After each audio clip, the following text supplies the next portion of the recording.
گمان بھی نہ کرنا، لا تحسبن الذین یفرحون بما آتوا ویحبون ان یحمدوا بما لم یفعلوا، گمان بھی نہ کرنا کہ وہ لوگ جو یہ چاہتے ہیں کہ اس بات پر بھی انہیں داد و تحسین پیش کی جائے جو کام انہوں نے کیا نہیں۔ آگے پھر کہا فَلَا تَحْسَبَنَّهُمْ بِمَفَازَةٍ مِّنَ الْعَذَابِ وَلَهُمْ عَذَابٌ، گمان بھی نہ کرنا کہ یہ میرے عذاب سے بچ جائیں گے، وہ میرے عذاب کا ہدف ہے۔ اچھا پہنچ گیا آیت کا ترجمہ۔ یہ آیت میں نے آغاز گفتگو میں پہلا جملہ آپ کی سماعتوں کے حضور پیش کرنے کے لیے پڑھی ہے کہ کائنات کے خالق نے کائنات کا جو بھی قانون بنایا ہے وہ ہر قانون ہر قاعدہ جیسے ہی اس الوہی خانوادے کے ساتھ نسبت پاتا ہے یہاں قانون بدل جاتے ہیں۔ بات پہنچنے میں تو کوئی دشواری نہیں ہو رہی۔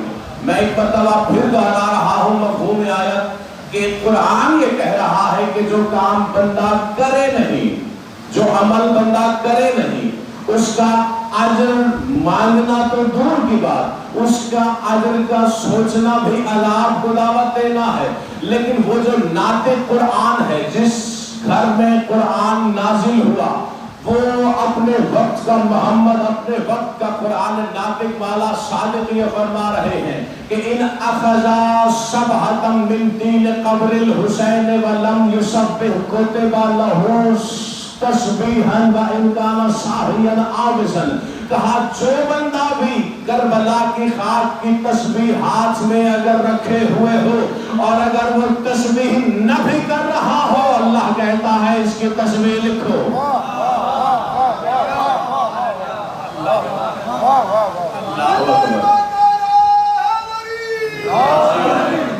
جیو آپ کی بہت سلامت۔ یعنی اس خانوادہ کی حقیقت تو جو ہے سو ہے، ان سے منسوب شہر کی خاک سے اگر کوئی قانون منسوب ہو جائے اللہ اس قانون کو بدل دیتا ہے۔ اچھا آپ نے یہ جملہ جس انداز سے سماعت فرمایا، اسی پیٹرن پر ایک اور جملہ عرض کرتا ہوں۔ یہی ڈھانچہ سانچہ ذہن میں رکھیے، قرآن نے کیا کہا؟ جو عمل بندہ کرے نہیں اس کے اجر کا خواہاں ہونا کوئی مستحسن بات نہیں ہے۔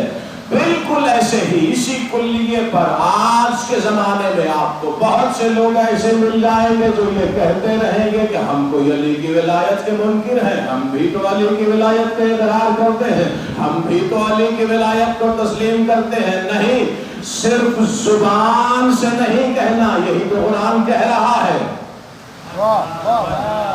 یہی تو قرآن پیغام دے رہا ہے کہ جو کام کرنا نہیں اس کا دعویٰ نہیں کرنا، یہی سبب ہے کہ صرف زبان سے علی والا کہہ دینا کافی نہیں۔ یہ ان کی کریمی ہے کہ وہ پھر بھی اسے محروم نہیں کرتے اجر سے، وگرنہ تقاضائے ولایت کچھ اور ہے۔ اللہ اکبر۔ ایک مرتبہ آخری بندے تک جاگتا ہوا مولا کا نام لیجئے تاکہ مجھے احساس ہو کہ ہر علی والا میرا ہم قدم ہے تو میں گفتگو کا آغاز کروں۔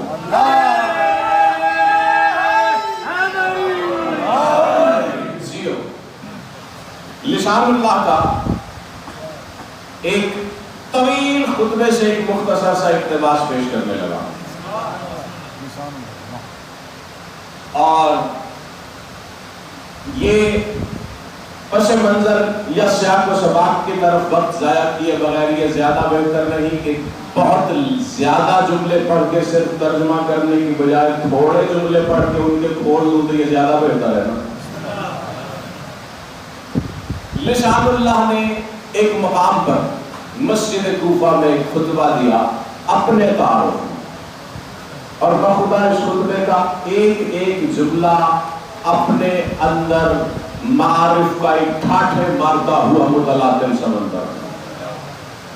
ظاہر ہے اللہ کی زبان کلام کر رہی ہو، اور یہ تو جو امام کا کلام ہے تو وہ کلام کا امام ہے، امام الکلام، کلام الامام، امام الکلام۔ لسان اللہ نے اپنا تعارف کرواتے ہوئے خطبے کا آغاز کیا۔ آغاز کے چند جملے ہے نا ہمارا سوال، اب یہ ذہن میں رکھیے کہ مسجد کوفہ کے ممبر ابیض پر ہے لسان اللہ، اور اپنے تعارف میں لسان اللہ نے کہا ایھا الناس ان اللہ نہى المرء عن تزکیۃ نفسہ ولکنہ قال فاما بنعمت ربک فحدث فبنعمت اللہ احدث انا عین اللہ الناظرہ انا ید اللہ الباسطہ انا وجہ اللہ فی السماوات والارض انا وجہ اللہ فی السماوات والارض انا علم اللہ الداعی انا قلب اللہ الواعی انا شجرۃ طوبی انا سدرۃ المنتہی انا الذی لم یقع علی اسم ولا شبہ انا الذی ان مت لم امت وان قتلت لم اقتل۔ اللہ اکبر۔ یہ جو چند جملے پڑھے ہیں اگر میں انہی کو کھول سکا اپنے ٹائم فریم میں تو میری عبادت ذکر مکمل اور آپ کی ضیافت ایمانی پیش کرو نا۔ بخدا لفظ انا ایک الگ مجلس کا متقاضی ہے، میں کوئی دعویٰ نہیں کر رہا، صرف لفظ انا پر ایک جملہ کہتے ہوئے آغاز کرتا ہوں، پوری ذمہ داری سے عرض کر رہا ہوں کہ انا کا مطلب ہے میں۔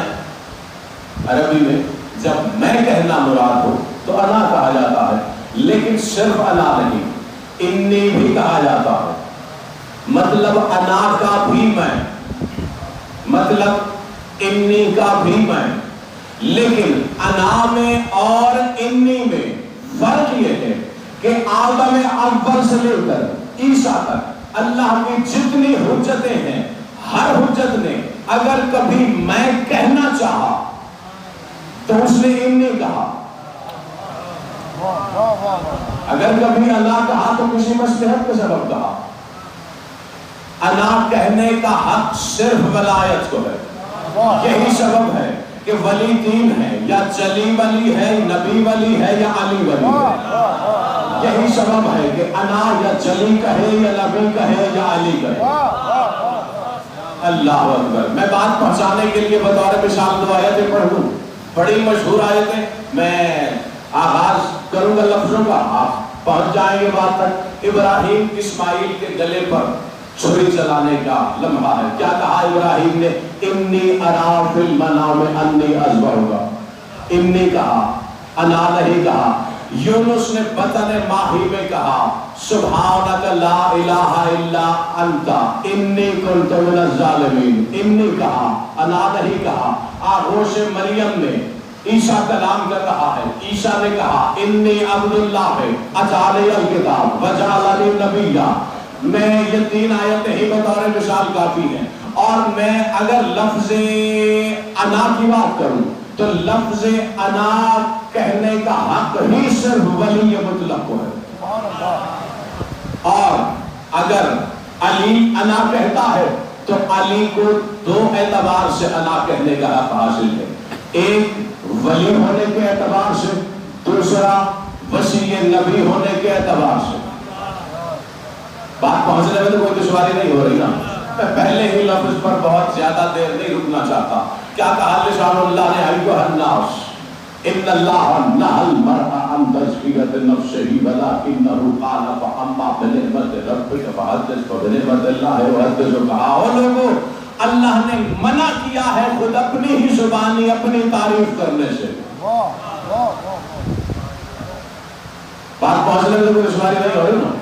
کیا کہا اللہ نے؟ ان اللہ نہى المرء، اللہ نے روکا ہے، منع کیا ہے خود اپنی ہی زبانی اپنی تعریف کرنے سے۔ لیکن یہاں پر میں ایک جملہ کہنے لگا ہوں، اگر علی خود اپنا تعارف کرواتے ہوئے، اگر علی اپنی زبان سے خود اپنے تعارف میں اپنی ولایت منصب کمالات بتا رہا ہو تو یہ علی کی زبانی خود علی کی اپنی تعریف نہیں، کیونکہ علی تو وہ ہے کہ جو خود اللہ کی زبان ہے۔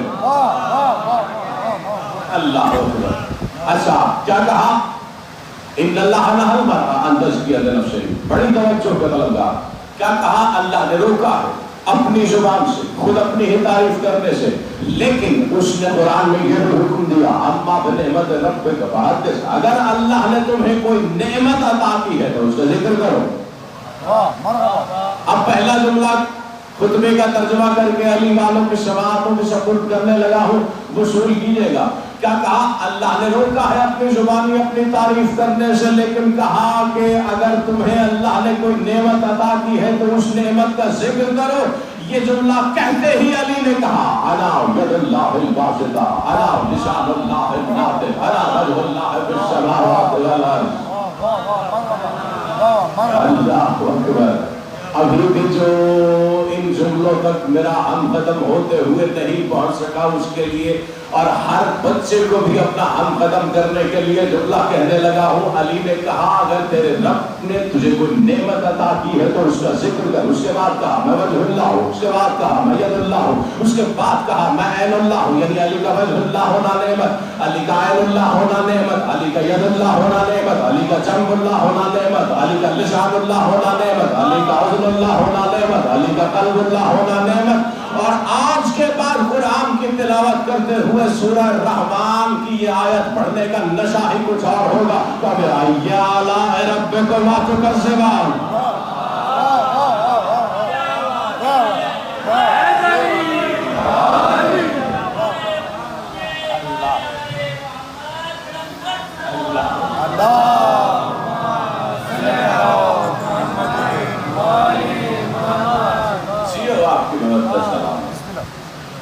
لسان اللہ کہہ رہا ہے، میں اس کی نعمتوں کا تذکرہ کر رہا ہوں، اور نعمتوں کا تذکرہ کرتے ہوئے کہا، اور بات سورہ رحمان کی مناسبت سے آ گئی تو ایک اشارہ دیتا چلو۔ کچھ بزرگ عرفاء مفسرین نے جب قرآن کی تفسیر کرنا شروع کی تو سورہ رحمان کی اس آیت پر ربکما جو تثنیہ کا صیغہ ہے، اور تم دونوں اپنے رب کی کون کون سی نعمت کو جھٹلاؤ گے، کچھ بزرگ عرفاء نے جب ان دو کے صیغے کی شرح کرنا شروع کی تو انہوں نے کہا کہ اس دو سے کوئی وہ دو مراد ہے۔ اللہ درود پڑھ لیجیے۔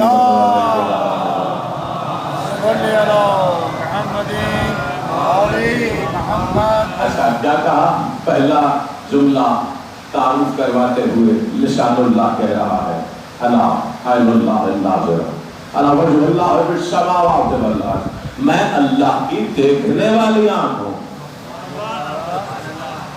بھائی اگر علی یہ کہہ دیتے کہ میں اللہ کی آنکھ ہوں، بات تو مکمل ہو چکی تھی، دیکھا تو آنکھ ہی سے جاتا ہے۔ ایسا تو نہیں ہوا نا کہ کبھی کوئی کسی اور عضو سے دیکھتا ہو، انگشت سے دیکھتا ہو، سماعت سے دیکھتا ہو، ایسا تو نہیں ہوتا نا، دیکھا آنکھ سے جاتا ہے۔ یہ جو علی نے کہا میں اللہ کی دیکھنے والی آنکھ ہوں، اس سے کیا مراد ہے؟ میرے ہم قدم کو ایک جملہ کہوں یہاں پر رک کر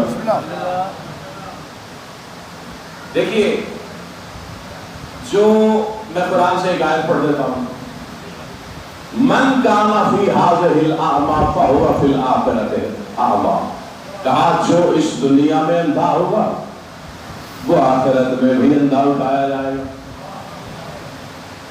بات پہنچنے میں تو مشکل نہیں ہو رہی نا۔ ایک بات جو بالکل اس آیت سے متعلق ہے، دلچسپی سے خالی نہیں، اسی لیے یہاں عرض کرنے لگا ہوں۔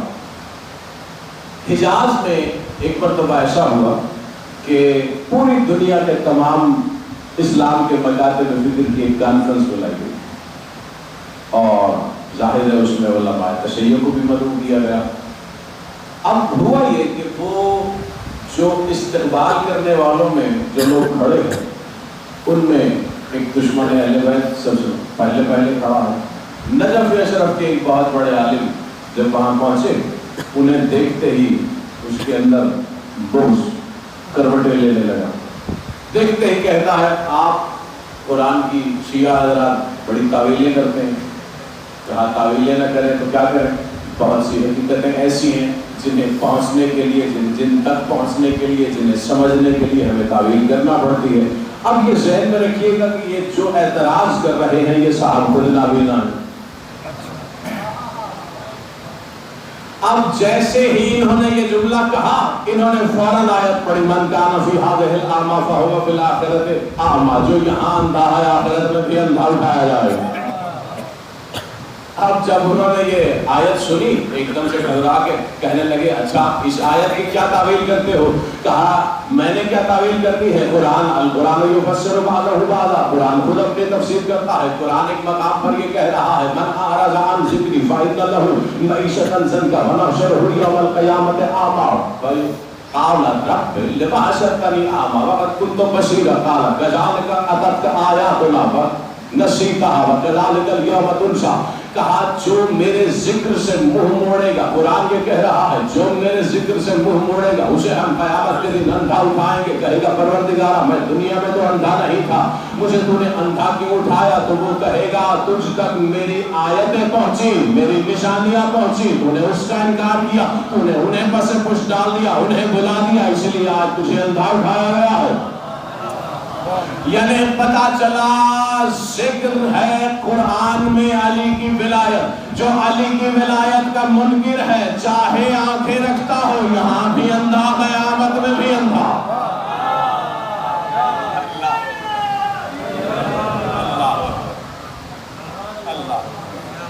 اچھا کہاں تھی بات؟ میں عرض کر رہا تھا کہ لسان اللہ نے کہا انا عین اللہ الناظرہ، میں اللہ کی دیکھنے والی آنکھوں، یعنی لسان اللہ یہ بتا رہا ہے اور زمانے والوں اپنی آنکھوں سے تم دیکھتے ہو، مجھے علی کی آنکھوں سے جلی دیکھتا۔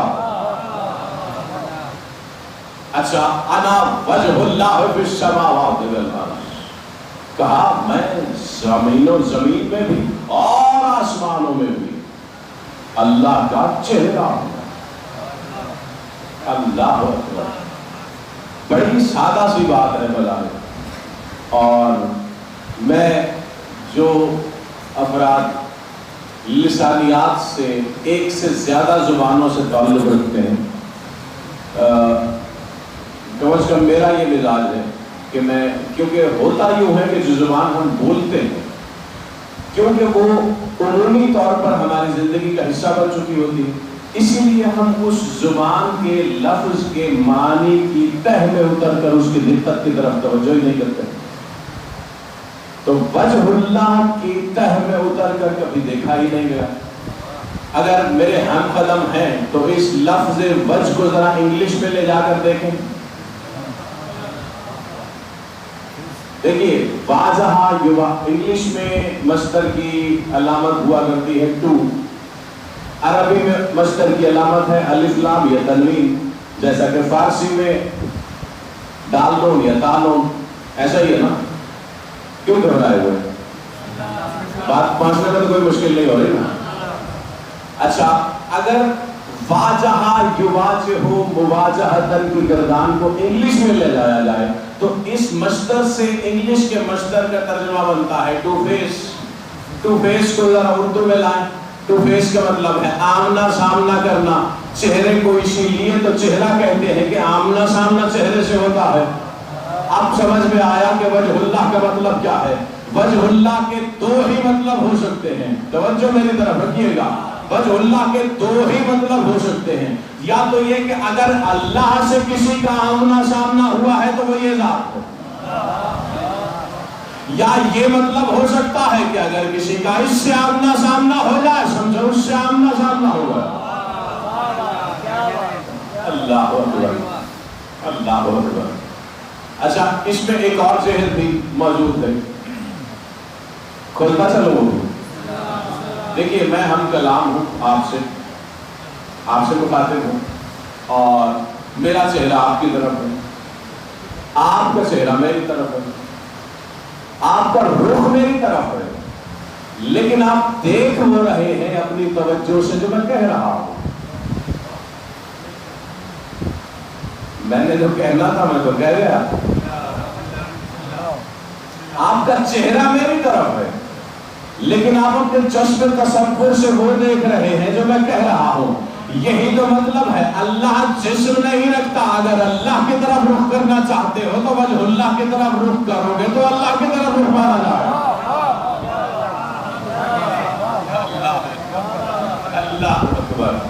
اچھا وجہ اللہ پر ہی بات رک گئی، بس ایک اور جملہ ملاحظہ کیجئے، اگلے جملے کی طرف بڑھتا ہوں۔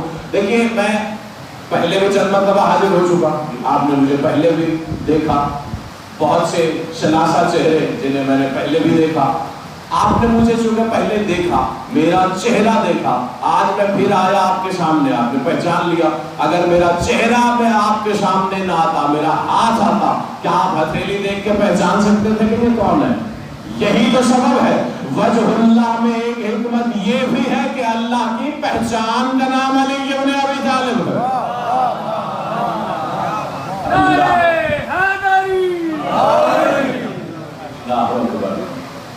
اور لسان اللہ نے یہ کہا انا وجہ اللہ فی السماوات والارض. اگر کوئی آسمانوں میں اللہ کو پہچاننا چاہے مجھے دیکھتا ہے، زمین میں اسے پہچاننا چاہے مجھے دیکھتا ہے. اگر آسمانوں کی مخلوق اس کی طرف توجہ کرنا چاہے میری جانب متوجہ ہوتی ہے. اور یہ میں نہیں کہہ رہا، یہ زیارت جامعہ کا جملہ ہے. زیارت معصورہ مولانا کی تعلیم کرتا ہے، جس میں مولانا نے یہ فرمایا کہ من قصدہ توجہ بکم، جو بھی خلائق میں جو بھی، چاہے وہ جبریل ہے یا اسرافیل ہے، چاہے وہ کوئی جن ہے یا بشر ہے، چاہے وہ کوئی نبی ہے یا وسیع ہے، جو بھی اس کی طرف رخ کرنا چاہتا ہے وہ ان کی طرف رخ کرتا. آپ مجھے تھکے تھکے محسوس ہوں گے تو میں وقت سے پہلے سمیٹ لوں گا، کیونکہ ظاہر ہے طلب کے مطابق رسد ہوتی ہے. انا عین اللہ الناظرہ، انا وجہ اللہ فی السماوات والارض. میں زمین میں بھی اس کا چہرہ ہوں، میں آسمانوں میں بھی اس کا چہرہ ہوں. انا ید اللہ الباسطہ، میں اللہ کا کھلا ہوا دینے والا ہاتھ ہوں، دینے والا ہاتھ ہوں.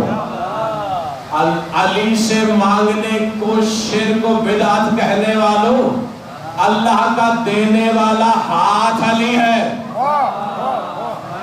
اللہ اکبر. جس ہاتھ سے اس نے عطا کرنا ہے اگر اسی ہاتھ کا انکار کرو گے، اللہ اکبر اللہ اکبر. انا ید اللہ الباسطہ، انا قلب اللہ الواحی، انا علم اللہ الرائی. کہا اس کا علم رائی میں علی ہوں. کیا مطلب رائی کا؟ اگر لفظ رائی کے حرفوں پر ذرا غور کریں تو لفظ خود بخود آپ کا کھل جائے گا. رعیت کا لفظ تو جانتے ہیں نا آپ، لفظ رعیت میں را اور عین ہے، لفظ رائی میں را اور عین ہے، اس میں فاعل کا صیغہ ہے، وہی روٹ ورڈ ہے. یہی مطلب ہے رائی کا.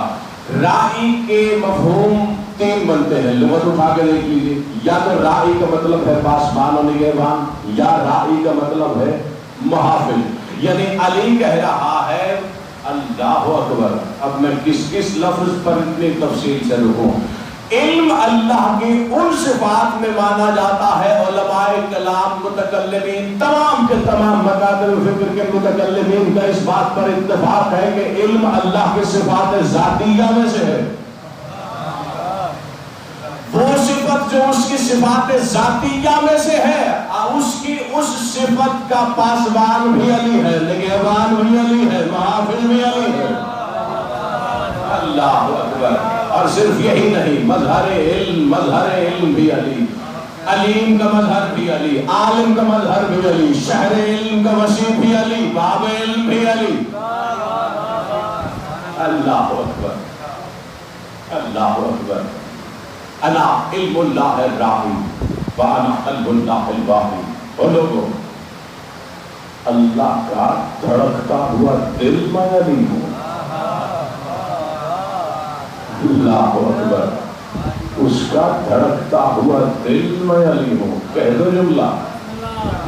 اگر کسی شخص جو شدت علالت میں مبتلا ہو اور نہ یقین ہو رہا ہو کہ زندہ ہے بھی یا نہیں، تو چیک کیا جاتا ہے کہ اس کی دھڑکن ہے.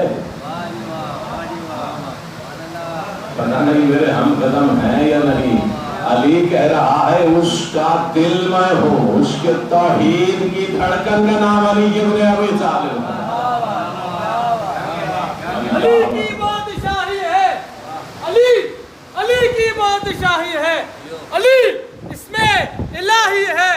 ہر ایک میزان میں تولا، زبان کے ساتھ دل مولا علی مولا علی مولا علی مولا نعرہ حیدری اللہ آپ کی مبارک سلام. اچھا یہ بھی ذہن میں رکھیے کہ اللہ کی جو لسان اللہ نے بتایا کہ اس کی زبان میں اس کا چہرہ میں یہ جو اپنا تعارف کرواتے ہوئے والا نعمتوں کا ذکر کر رہے ہیں.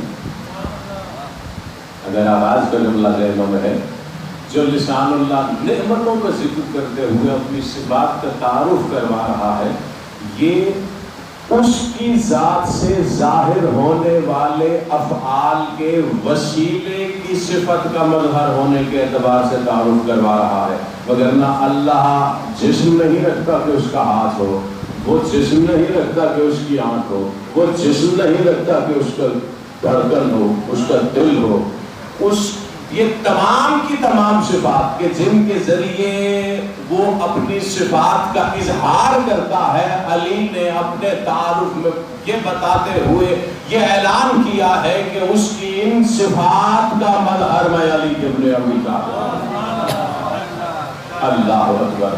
اور پھر کہا انا لسان اللہ الناطق, اللہ کی بولنے والی زبان میں علی ابن ابی طالب.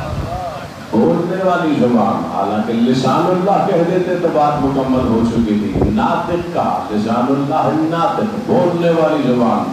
کہہ دو جملہ اگر یہاں میرے ہم قدم ہیں وہ علی والے خریدار جو میرے ہم قدم ہیں. کیا کہا علی نے؟ اس کی بولنے والی زبان میں علی ہوں. یعنی اس کا مطلب یہ نہیں کہ علی جب کلام کرے تو اللہ کلام کرتا ہے, نہیں, اللہ جب کلام کرے علی کے ذریعے کلام کرتا ہے. اللہ اکبر اللہ اکبر. اب ذرا اٹھا کے حجتوں کی تاریخ کا جائزہ لیجئے, اللہ نے کب کب کہاں کہاں کیا کیا کلام دیا. ایک دو مثالیں دوں اگر گھبرا نہ جائیں, اگر ضبط رکھیں عقیدوں پر اور نتیجہ اخذ کرنے میں خود عجلت پسندی کا مظاہرہ نہ کریں. تو ایک جملہ کہنے لگا ہوں کہ اس نے ایک مشہور واقعہ یاد دلاتا ہوں, اس نے موسیٰ سے مخاطب ہو کے کہا تھا انی انا اللہ لا الہ الا انا. اللہ اکبر. جب وہ کسی ذریعے سے کلام کرتا ہے تو انی کے ذریعے کرتا ہے, انی اور انا دونوں کے ساتھ. جب وہ خود اپنی ذات کی بات کرتا ہے تو صرف لفظ انا کے ساتھ کرتا ہے, کیونکہ کسی خلق کے واسطے کے ذریعے موسیٰ سے کلام کر رہا ہے اور آواز آ رہی ہے انی انا اللہ لا الہ الا انا, انی انا اللہ لا الہ الا انا. کلام کر رہا ہے وہ موسیٰ سے, اس کی زبان کا نام علی ابن ابی طالب ہے. اللہ اکبر اللہ اکبر. میں اس بات کو ایک چھوٹی سی مثال کے ساتھ کھولتا ہوں. مجھے فرض کریں کہ میرے محترم تشریف فرما ہے, میں اگر ان سے ایک بات عرض کرتا ہوں اور میں کہتا ہوں کہ آپ فلاں صاحب سے جا کے کہیے کہ میں نے یہ کہا, اب میرا جملہ ہوگا ان کی زبان میں, یہ ان سے کہہ رہے ہوں گے لیکن ان کی میں وہ خود نہیں, ان کی میں ہوں گا. اللہ اکبر. پتہ نہیں بات پہنچی یا نہیں. اور بس اگر آمادہ سماعت ہوں گے تو دو جملے اور عرض کروں گا, ورنہ بات انی اللہ پر آ گئی تو دو اشارے وصول کیجئے اور سمٹ گئی بات, اور پوری حد بھر کی ذمہ داری سے عرض کر رہا ہوں. ایک بہت بڑے عالم نجف اشرف کی کاشف الغدا,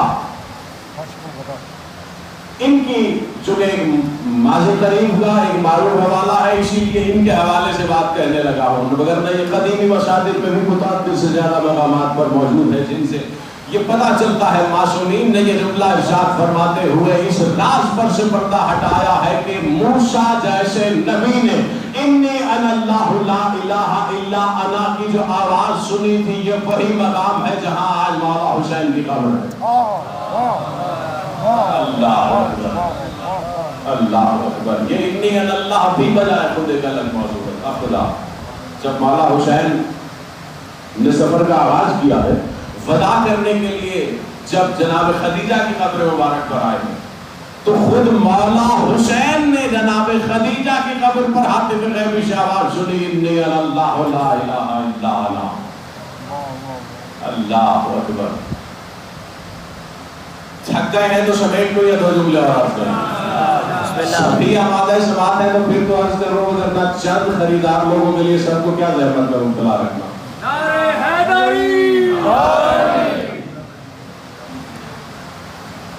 اسی خطبے کا اگلا جملہ ملاحظہ فرمائیے. لسان اللہ فرما رہے ہیں انا شجرۃ طوبیٰ انا شجرۃ المنتہیٰ انا النون والقلم انا المصباح فی الظلم انا حلال المشکلات انا مزیل الشبہات انا حی النجوم. اللہ اکبر اللہ اکبر. کہا ہو لوگوں میں شجرہ طوبیٰ کی حقیقت ہوں. کیا ہے شجرہ طوبیٰ؟ اور یہ تمام کی تمام مکاتب فکر کی احادیث کی مصادر کی کتب میں موجود ہے جس میں رسالت باب نے یہ فرمایا کہ شجرہ طوبیٰ وہ شجر ہے جس کی جڑیں علی کے گھر میں ہیں, اس کی شاخیں اور پتے جنت میں سایہ کیے ہوئے.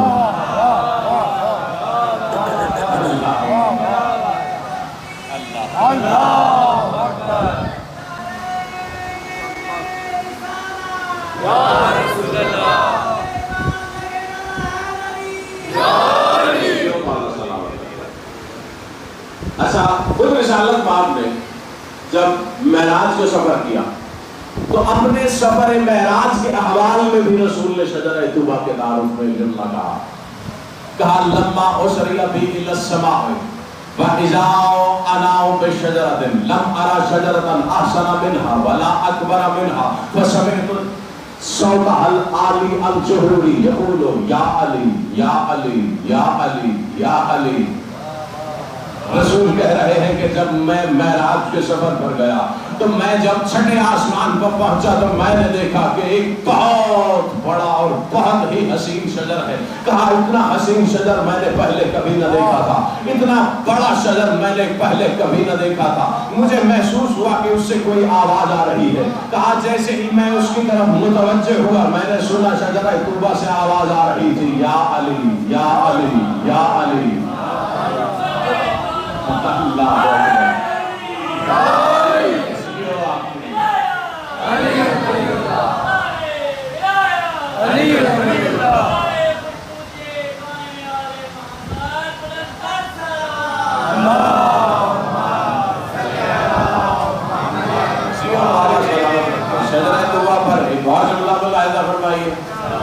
خود شجرہ طوبیٰ ہی کے تعارف میں یہ بھی رسول کی حدیث ہے.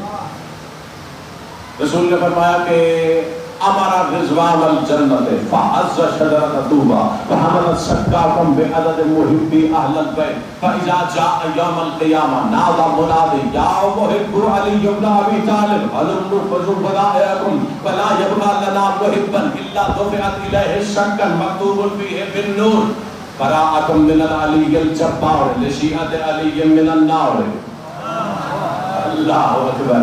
رسول نے فرمایا کہ رضوان جنت کو وہ حکم دے گا کہ شجرہ طوبیٰ کو پکڑ کے ہلاؤ. بڑی توجہ سے رسول کیجیے گا. اب یہ حدیث میں ترجمہ ہی پیش کر سکتا ہوں کیونکہ تفصیل میں اترنے کا وقت نہیں رہ گیا. ہر شجر پر کوئی نہ کوئی ثمر ہوتا ہے. جیسا کہ مالٹے کے پیڑ پر مالٹا اگتا ہے, آم کے پیڑ پر آم. بالکل اسی طرح شجرہ طوبیٰ کا ثمر جانتے ہیں کیا ہے؟ شجرہ طوبیٰ پر اگنے والا ثمر ہے مروارید, موتی. اور ان میں سے ہر ایک ثمر پر نور سے کوئی جملہ تحریر ہے, وہی رسول بتا رہے ہیں. کہا اللہ حکم دے گا رضوان جنت کو کہ شجرہ طوبیٰ کو پکڑ کے ہلاؤ. جب شجرہ طوبیٰ کو پکڑ کے ہلایا جائے گا, رضوان جنت جب اسے ہلائیں گے تو اس میں اس پر سے اس کا ثمر گریں گے, موتی مروارید. جب گریں گے تو وہ گرنے کے بعد وہ ہر موتی شکاک ہوگا. شکاک کہتے ہیں امان نامے کو. رسول کہتے ہیں ہر موتی پر علی کے قیامت تک آنے والے آخری حکمدار تک کے ہر موتی پر نام لکھا ہوگا, اور نام کے بعد یہ جملہ نور سے تحریر ہوگا براءۃ من العلی الجبار لشیعۃ علی من النار. یہ جبار علی کی طرف سے قہار علی کے شیعہ حکمداروں کے لیے جہنم سے نجات کا امان نامہ ہے.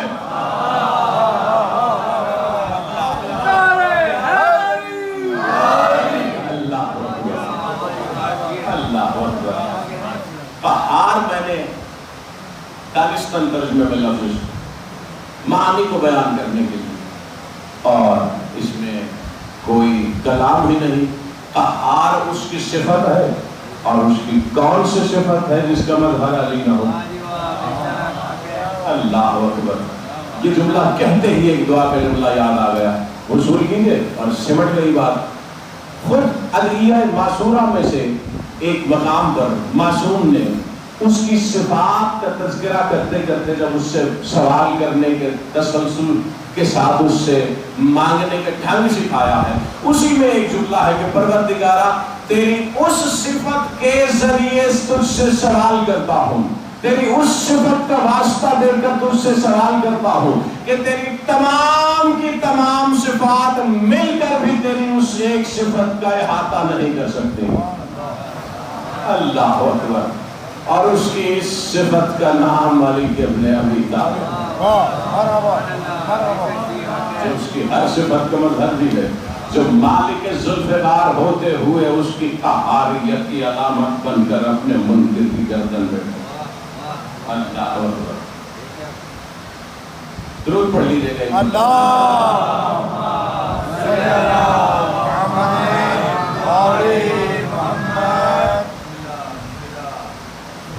ایک جملہ کہا کرتا ہوں میں کہ در حقیقت دیکھا جائے تو اوپن یونیورسٹی ہے ہی یہ ذکر حسین، یہ صفِ ازا، یہ ذکر علی، جس نے ہمیشہ سے انسان کو علم اور شعور کی خیرات بخشی۔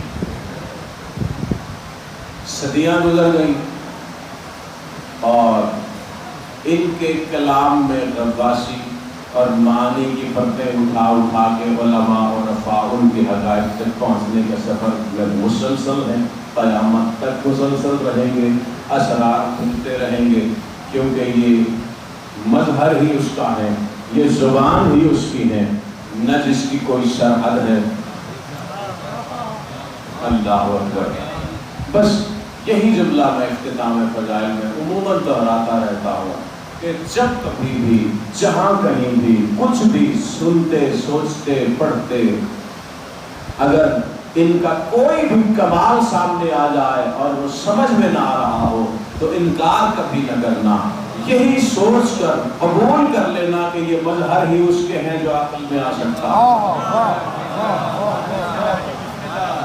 اللہ اکبر۔ بس ایک مرتبہ درود کی تلاوت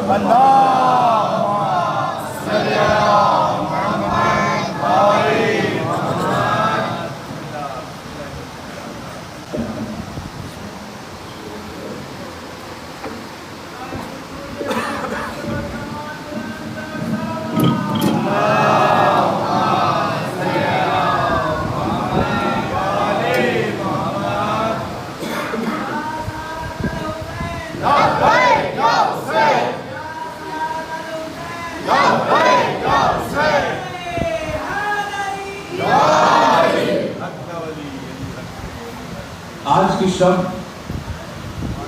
بہت بڑی قیامت کی شب ہے۔ عزیزانو، کربلا والے تو 10 محرم میں شہید ہو گئے، لیکن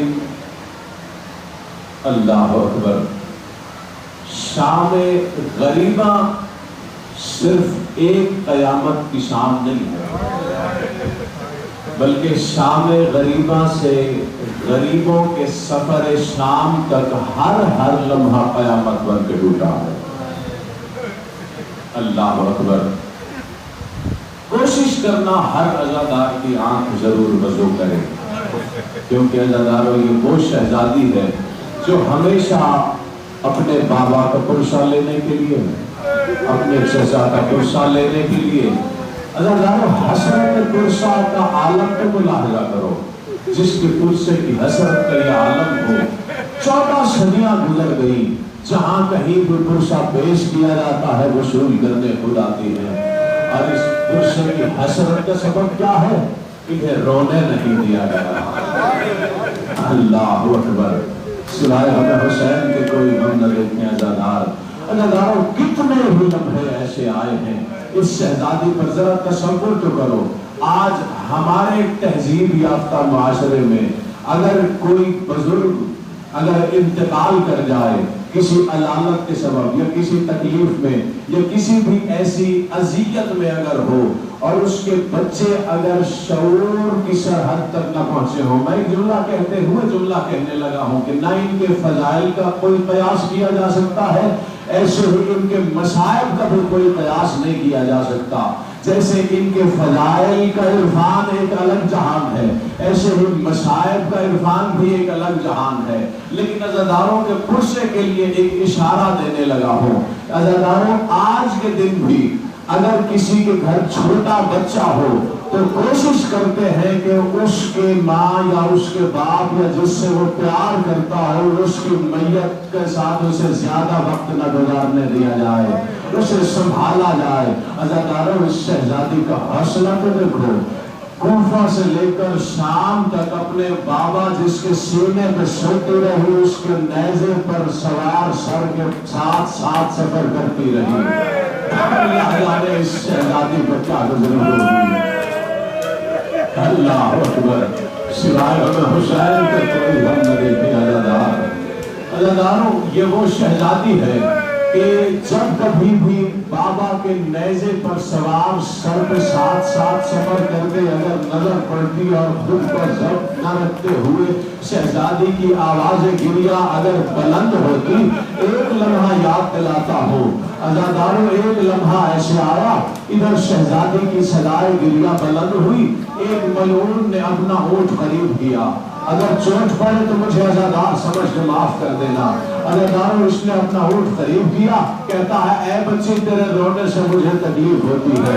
اس ملعون نے عزاداروں جیسے ہی اس نے یہ جملہ کہا، شہزادی کو مظلومی پر گریے کی آواز میں اضافہ ہوا۔ جب گریے کی آواز میں اضافہ ہوا، اس ملعون نے اپنی سواری کو شہزادی کی سواری کے بالکل قریب کیا۔ اس لعین کا ہاتھ بڑھا اور اس ملعون نے ایسا ظلم کیا، شہزادی سواری کے پشت سے زمین پر سوائے ہمیں حسین کے کوئی غم نہ دیکھے۔ عزاداروں، قافلہ چلتا رہا۔ ابھی کچھ ہی دور گیا تھا کہ خول ملعون کے ہاتھ میں جو والا حسین کے سر والا نیزہ تھا ہاتھ سے چھوٹا زمین میں گر گیا۔ اللہ اکبر، اللہ اکبر، اللہ اکبر، سوائے ہمیں حسین کا کوئی غم نہ دیکھے۔ عزاداروں، جب یہ منظر دیکھا پوچھا گیا مولا سجاد سے پوچھے جانے کا انداز عزاداروں تمہارے پرسے کے لیے کہہ رہا ہے۔ عزاداروں، سنبھال لے ماتمی کو۔ عزاداروں، مولا سجاد سے سوال کرنے کا انداز کیا تھا؟ مولا سجاد سے جب بڑی کوشش کی گئی کہ کسی طرح یہ نیزہ زمین سے نکال کر سفر کو جاری رکھا جائے، لیکن عزاداروں ہر کسی نے کوشش کرنے کی، مولا حسین کے سر والا نیزہ زمین سے باہر نہیں آ رہا۔ شمر لعین نے جب یہ دیکھا، یہ تازیانہ لے کر مولا سجاد کی طرف بڑھا۔ اس لعین نے مولا سجاد کے پشت پر تازیانے لکھنے شروع کیے۔ اللہ اکبر، مولا سجاد نے کہا کیوں ظلم کر رہا ہے؟ کہا مجھے بتا تیرے بابا کے سر والا نیزہ۔ اللہ اکبر، عزاداروں نے بھی کہا، مولا سجاد نے کہا بی زینب سے کہو بچوں کے دیکھ بھال کریں۔ عزاداروں، اب جب شہزادی نے دیکھا کہ مولا حسین کی 4 سال کی بطول نہیں ہے، علی کی بیٹی نے قافلے کی پشت کی طرف جہاں سے آ رہا تھا چلنا شروع کیا۔ چلتے چلتے ایک مقام پر ایک جھاڑی کے قریب علی کی بیٹی نے دیکھا ایک برقع پوش بھی ہے جس کی آغوش میں اللہ جانے کتنے دنوں کے بعد پہلے دفعہ حسین کی بیٹی چین کی نیند سو رہی ہے۔ جب قریب آئی علی کی بیٹی نے پہچان کے کہا اما زہرا۔ اللہ اکبر، اللہ، آج بہت بڑی شب ہے، عرصہ ہو چکا، مجھے چھوڑ دینا چاہیے تھا، لیکن شہادت کی شب ہے، میں مصائب پڑھوں گا۔ عزاداروں، یہ جملہ پڑھا جاتا ہے نا اس بی بی سے متعلق اور قیامت برپا ہو جاتی ہے عزاداروں میں کہ شہزادی اپنے باپ کے قاتل کے ہاتھوں تماچے کھاتی رہی ہے۔ اللہ اکبر، اللہ اکبر۔ سبحان اللہ حسین کے کوئی غم نہ دیکھے عزادار، عزاداروں میں بندے ہاتھوں سے اس لیے کہ عزادار بہت نازک دل ہوتا ہے۔ مجھے عزادار سمجھ کے معاف کر دینا، عزاداروں شہزادی کے صرف رخسار زخمی نہیں تھے، بلکہ میں زیارت کا جملہ پڑھنے لگا ہوں۔ زیارت کا جملہ ہے، میرا سلام اس بیوی پر کہ کوفہ سے شام تک جس کے زخمی رخساروں پر رنگ مسلسل بدلتا رہا۔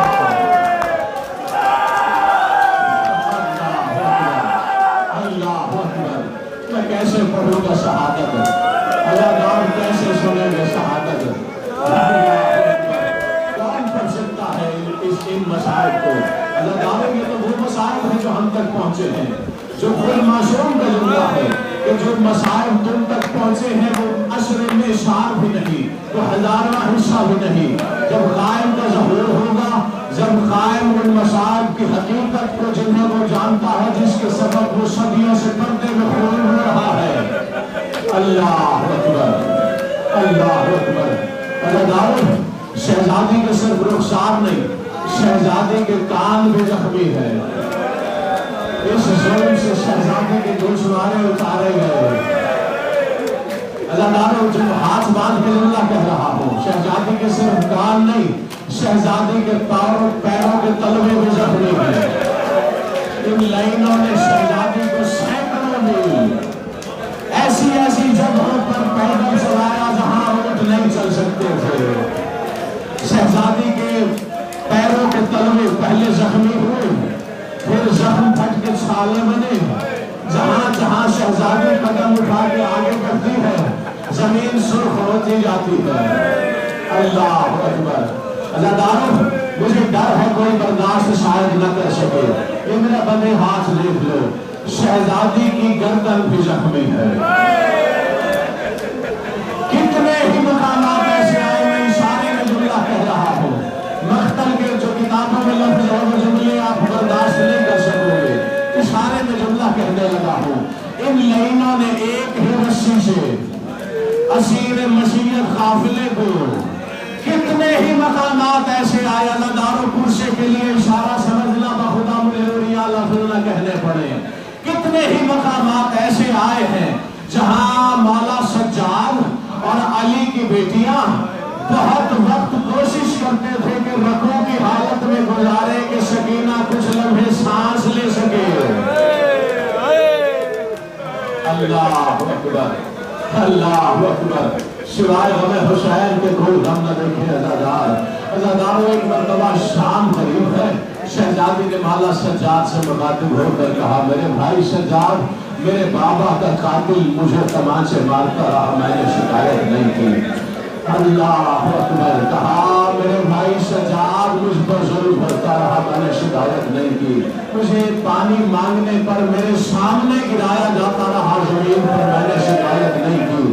لیکن سجاد، ایک مرتبہ ایک جملہ تم سے کہتی ہوں، جب کبھی بھی میرا بابا کا قاتل مجھے تمانچے مارتا ہے، مجھے تمانچے کی اذیت نہیں ہوتی، اس بات کی اذیت زیادہ ہوتی ہے کہ ہے بھی بابا کا قاتل، اور بابا کا قاتل مجھے اس مقام پہ تمانچے مارتا ہے جہاں میرا بابا گوشے دیا کرتا تھا۔ اللہ اکبر، اللہ اکبر۔ بس چھوڑ دیا، آخری جملہ کہتے ہوئے میں تمام کرنے لگا ہوں۔